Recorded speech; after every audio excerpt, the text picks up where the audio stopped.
শ্রী পরমাত্মনে নমঃ। গুরু মহারাজের শ্রীচরণে জানাই আমার শত কোটি প্রণাম।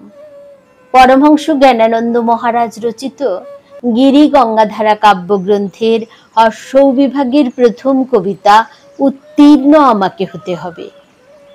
এই কবিতায় যোগীবর বলেছেন, ভবনদী উত্তীর্ণ হওয়ার তীব্র ইচ্ছা যার মনের মধ্যে আসে, তিনি গুরুদেবের শ্রীচরণে আশ্রয় নেন, তার সেবায় মঙ্গল ও আশিস লাভ করেন।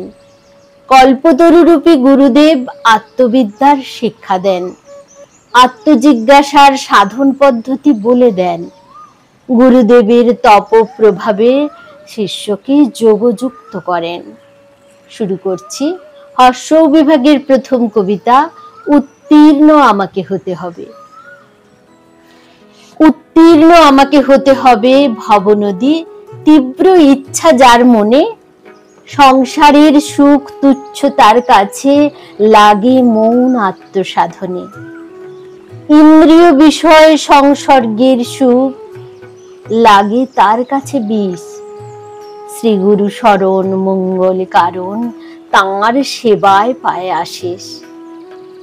কি করিয়া গুরু প্রসন্ন হবেন, সেই প্রযত্নে তার মতি। জীবন যৌবন করি সমর্পণ, চাই শুধু শুভগতি। আত্মবিদ্যার শিক্ষার গুরু, সেই কল্পতরু মূলে। আত্মজিজ্ঞাসার সাধন পদ্ধতি, তাই তিনি দেন বলে। কামার যেমন আগুনে ফেলিয়া লোহা করে মলমুক্ত, গুরুদেব তেমনি তপ প্রভাবে শিষ্যে করেন যোগযুক্ত। দুরূহ যদিও লাগিয়া থাকিলে আয়ত্ত অভ্যাস বসে। জ্ঞানানন্দ কহে মল মুক্ত মনে আত্মস্বরূপ ভাসে। হরি ওম তৎসৎ।